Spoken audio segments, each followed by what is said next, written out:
Ever think about starting your own business? Coming up, real-life stories from those who took a chance and took their lives in new directions. Meet some people who gambled the family finances on a sweet dream of ice cream. This entrepreneur discovered that his interest in entertainment brought new life to a community landmark in West Sacramento. The new trend in food trucks prompted one young chef to deliver lunch on the go. And a Modesto man takes a spirited approach to bottling artisanal vodka. Yes, we're open! Yes, We're Open is made possible by... Your business has big dreams, and you need a partner who can help you reach them. SAFE has customized financial solutions plus local professional experts to help your business grow. Get a bigger business plan and change the way you bank at safecu.org.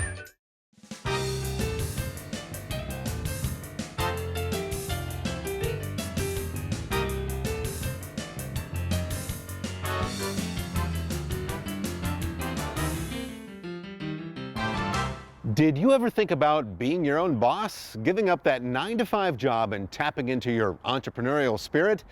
Hey, we've all heard those stories about folks who've found success creating everything from computer software to the latest video game to one-of-a-kind cookies.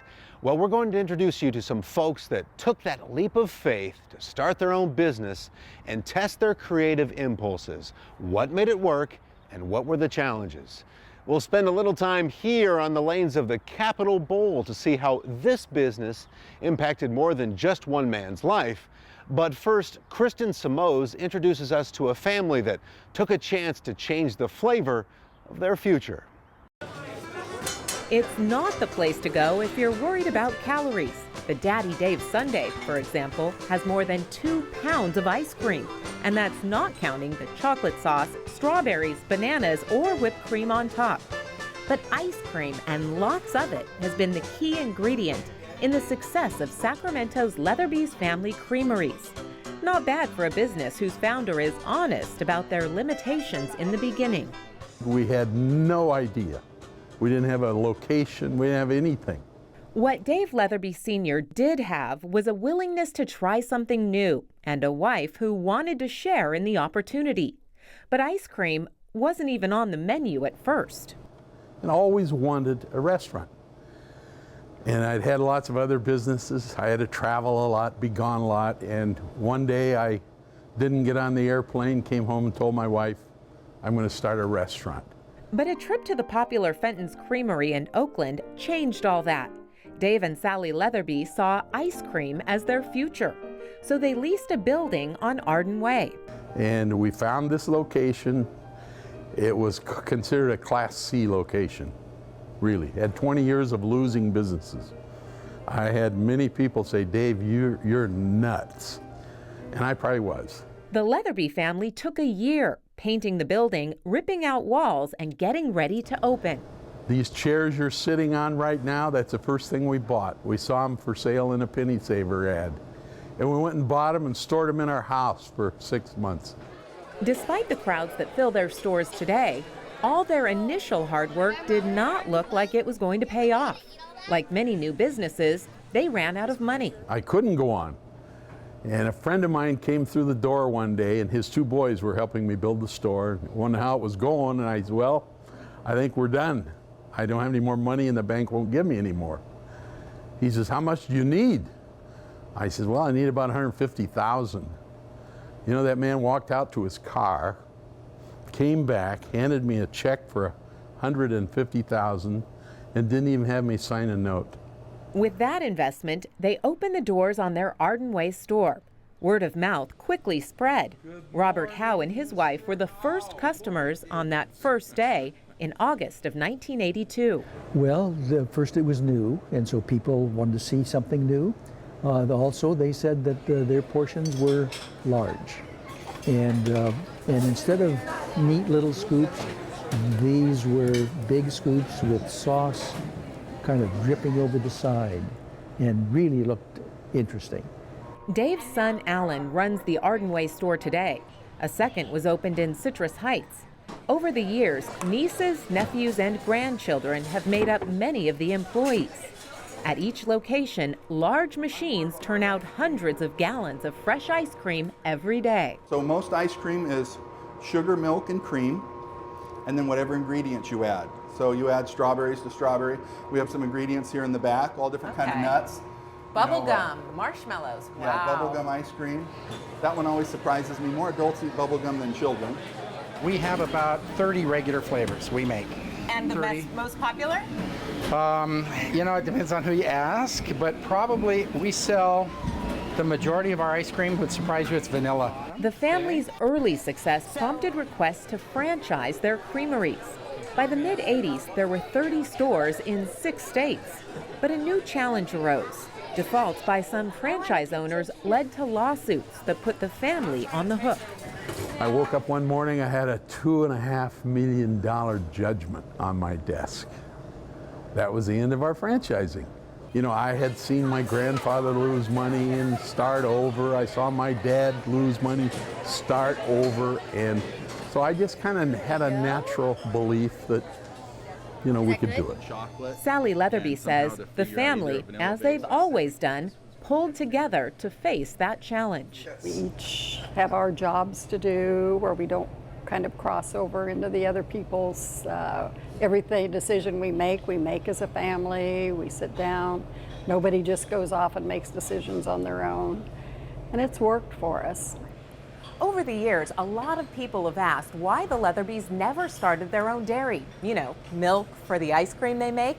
Well, while they chose not to take on raising their own herd of cows, they have turned to farming for another product they use.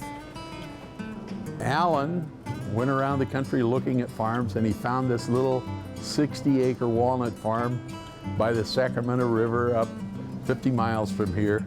Well, we have 4 or 5 flavors that use English walnuts, and we're able to supply all the walnuts we need from our walnut farm. Leatherby's opened an Elk Grove location in 2012. Dave Jr.'s son, Matt, manages that location with occasional input from his dad. We've made it work, but it can be very, very difficult. You know, my dad and I, every once in a while, we bump heads, and I have to remember that he's my boss and not just my dad. My favorite flavor, and many others, is toasted almond. Ooh, is that what and I'm gonna make you a sundae that has toasted almond in it, okay? Okay. And this is called Allen's Black and Tan. And Alan is your brother, right? Yeah, I've never forgiven my parents for naming the best sundae after my brother. What else can you ask for in terms of rewards in life than to have your family successful? For a guy that was born short and slow and not very smart, things worked out. It's been a great adventure. Getting out the word on your new product or service can sometimes make or break a business. Social media has become a critical tool for many small businesses. One study shows that the average consumer spends some 15 hours a week on social media. Everyone likes to have a good time, and whether it's video games, tickets to a sporting event, or just going to the movies, entertainment is a budget item for many people. Government figures show that the average American spends about $2,800 a year on entertainment. So if you were starting a new business, entertainment might be a category to invest in. Well, that was the thought for one man here at the Capitol Bowl. But that investment also brought some additional benefits to the community. It's out of view from customers and not the first place you'd think he'd want to show off, but Ross Amin is proud of it. Ross, I've always wondered how these work. I've never been back here. One of the best decisions he made after buying this West Sacramento bowling alley in 2000 was replacing the pin setting machines. They were about 35 years old, and it was difficult to run them. They needed a lot of repair, and it was extremely difficult to find parts for them. So you got rid of the old stuff and brought in the new? Exactly. When I came here, they told me, how much do you know about bowling? And I said I bowled about 5 or 6 times in my life. But I had experience in renovating business and turning it around. Turning around the old El Rancho bowl turned out to be a tall task. This building was built in 1950s, but until 2000 and I took over, nothing major was done. A lot of people were telling me this is wrong decision, you should not invest in the recession. But I knew that people want to have fun, they want to enjoy themselves. Ross Amin's bet on a new and improved bowling alley paid off. I had been in here before Ross bought it, so I already knew it was a dump. Chris White is the bowling alley manager. The bowling equipment itself was very old, and the lanes were old wooden lanes, and after a period of 40 years people bowling on them, they developed kind of grooves. And so if you got your bowling ball in the groove, you could get a strike. You know, gone are the days of the smoke-filled dark bowling alleys. Here at Capitol Bowl, they're really following a national trend: wholesome, clean, family entertainment, and bright lanes. In short, it's not your father's bowling alley. See how I do.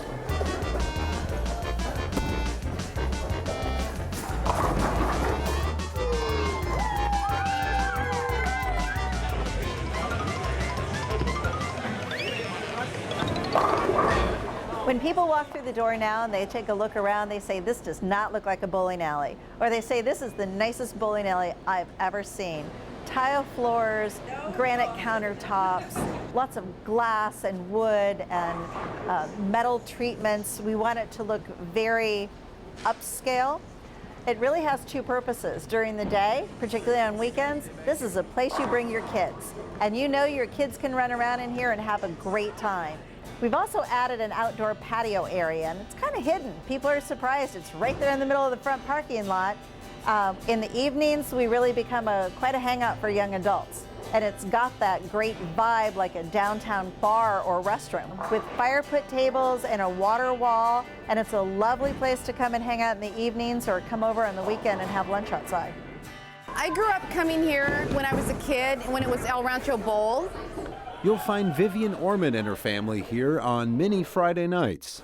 They remodeled it, and it's beautiful, and we continued coming, and we bring our kids here all the time, and we'll come and have some pizza or chicken wings and sodas and beer and just bowl, and it's really a great environment. In the 1970s and 80s, bowling leagues were the moneymaker for alleys across the United States.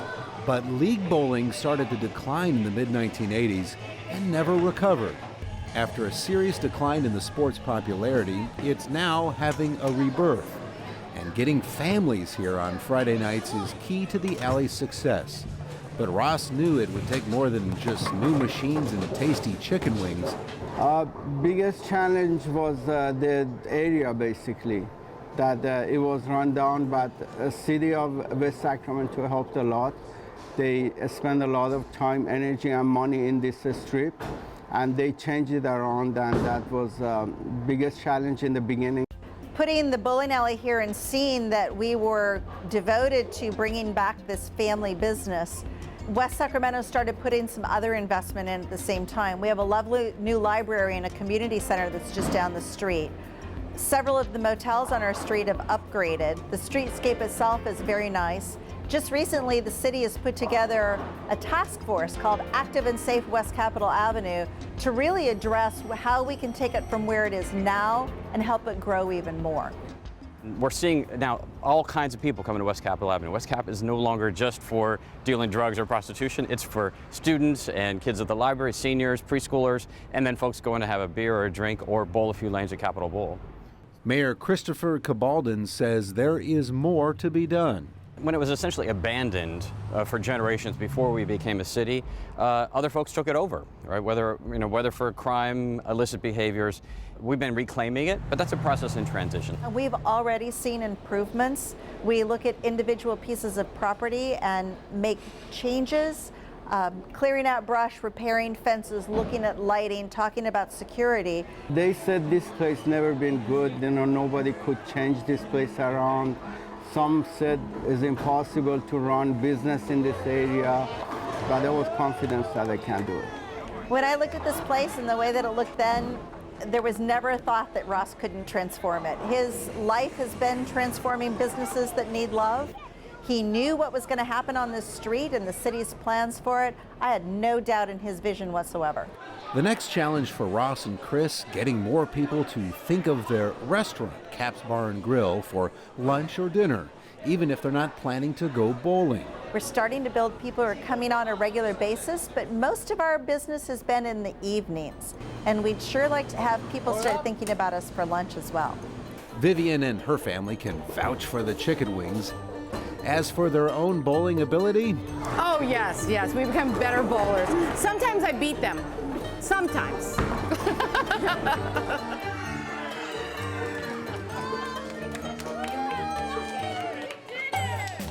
Small business, big numbers. Small businesses occupy 30 to 50% of all the commercial space in America.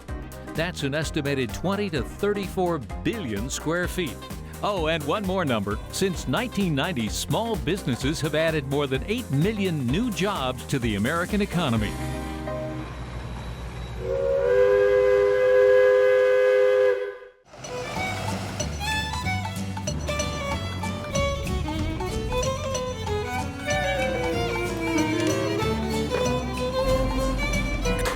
Hello, I'm Rob Jong. I'm the owner and operator of Slightly Skewed. We're a food truck operating out of Sacramento here.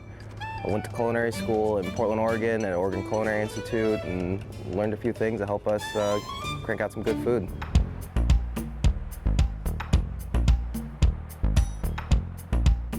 So when we were looking to get into the food industry, we were looking at our different options and we thought a truck would be a better fit for us over a restaurant. We're able to keep a little bit of a smaller crew. We're able to kind of focus in on our menu a little bit more. We're very much a customer service oriented business. We have somebody that's outside taking your orders to kind of be able to chat with you about the meal. Some of the mainstays on our menu right now are Korean based, but we try to take a Pan-Asian approach to it and try to not stick too close into any one category. Helps us keep variety on the menu and keep things interesting for the customers. I love this truck. They come by every week and they always offer something that's healthy but also really delicious. I can get the Brussels sprouts or the bok choy they have, or if I want something a little bit more savory, I'll go with the pork bellies.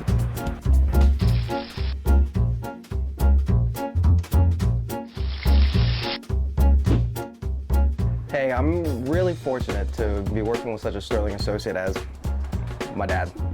Working with my son has been a real eye-opener. As father and son, we have a certain relationship, but once we're on the truck, he's the boss. And that's been a learning experience for me and a humbling one.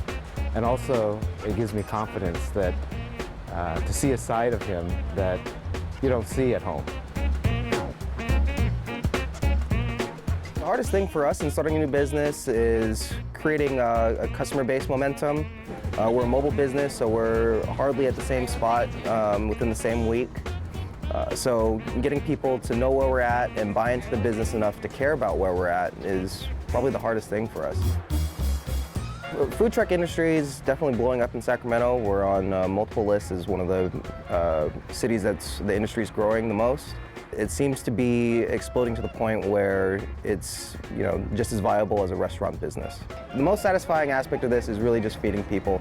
That's why I got into the food industry, is I really like taking care of people.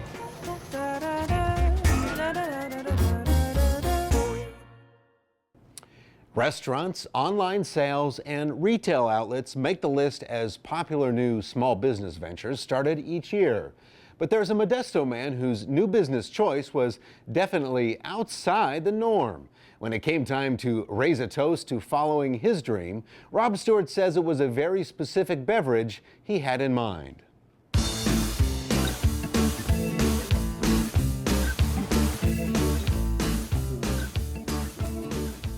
Lee Palleschi knows his liquids, especially the spirited kind.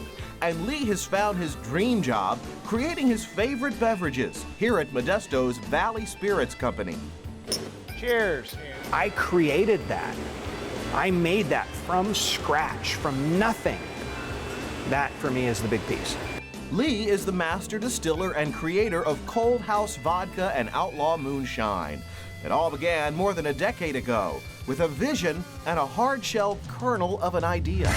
This is really how it all began. You do this on a much larger scale with a bigger grinder, but this is really the beginnings of your vodka and your whiskey. Tell me about this. So this is basically taking whole kernel corn and breaking it down into a flour. Wow, that would be a lot of work if it were by hand. It is a lot of work. You might be familiar with entrepreneurs who took a chance on their dreams and found success with boutique beers and wines. Well, Lee set out to do the same with distilled spirits. A decade back, fewer than 200 artisanal distillers did business in the United States. That number has more than doubled today. We make flour out of corn, and we take that corn flour, we put it in here with water. We have steam on the bottom of this. We heat it up, and we cook it, and we bring that up to a temperature where we break down the proteins and the starches. We gelatinize the actual corn, and then we use enzymes to take that starch that's now exposed, and we convert that starch into sugar. This is a science. It really is science. It's a science and a craft. A lot of people call us alchemists, but really it's a craft. And a business. And a business. And it could be a business, yes.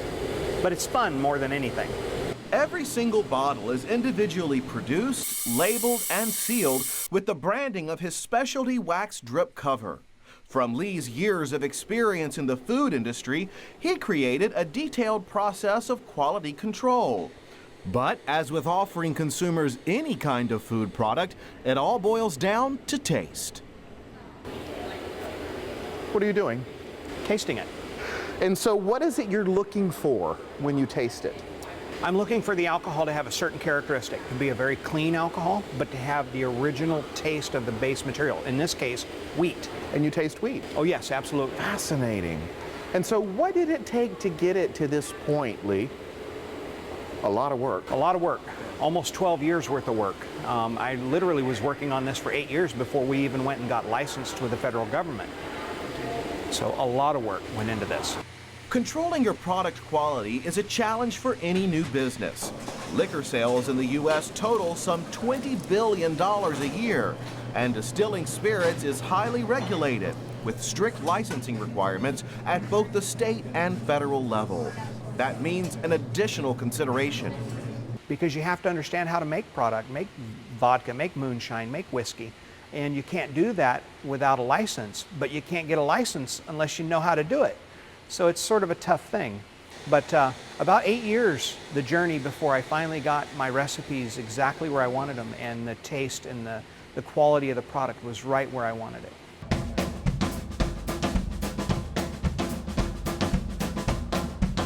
Another challenge? With specific laws on distribution, it can be hard to find a wholesaler to distribute your product. So, handling the retail sales himself, Lee took his product and hit the road. I carried my bottle around and went to different bars and restaurants, nightclubs and stores, and let them try it, let them compare it against other products, and some of them, were interested in carrying it, and some of them just want to carry the big brands. And so I found those that were interested in carrying, artisan products, craft products, and now here we are with 400 or 500 customers carrying our product. Thousands of bottles of Cold House vodka and Outlaw moonshine are made each week and now sell all across the state of California. I remember when I first saw it on the shelf, the first time that my product ever got on a store shelf, it was like, wow, I finally got what I made, what I'm passionate about, what I love to do up on a store shelf, because it was a big hurdle. Now that the brand is becoming popular in the state, we've got our first retail outlet was O'Brien's Market, local market here in Modesto and Riverbank. And then now Save Mart has started picking us up, and they carry us statewide.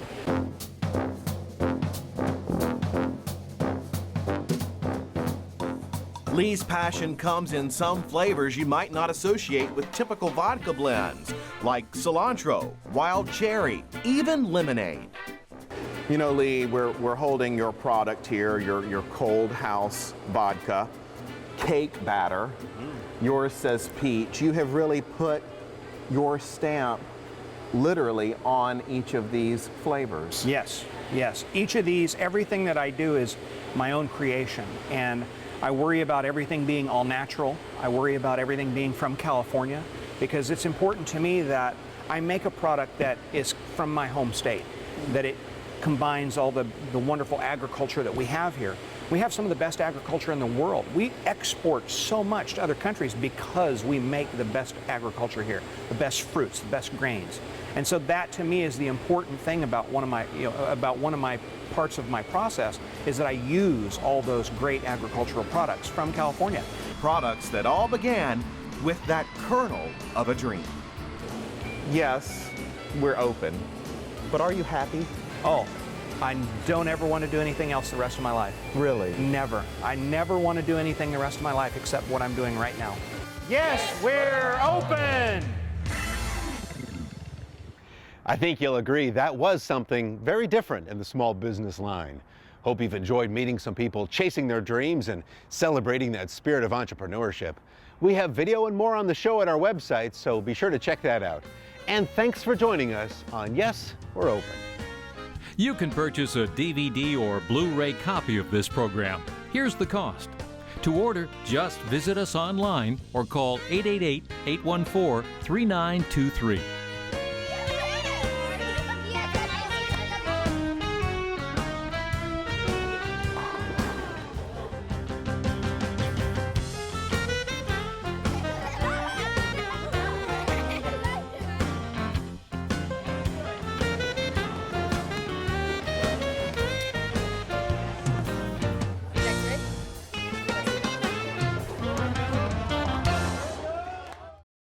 Yes, We're Open is made possible by... Your business has big dreams, and you need a partner who can help you reach them. SAFE has customized financial solutions plus local professional experts to help your business grow. Get a bigger business plan and change the way you bank at safecu.org.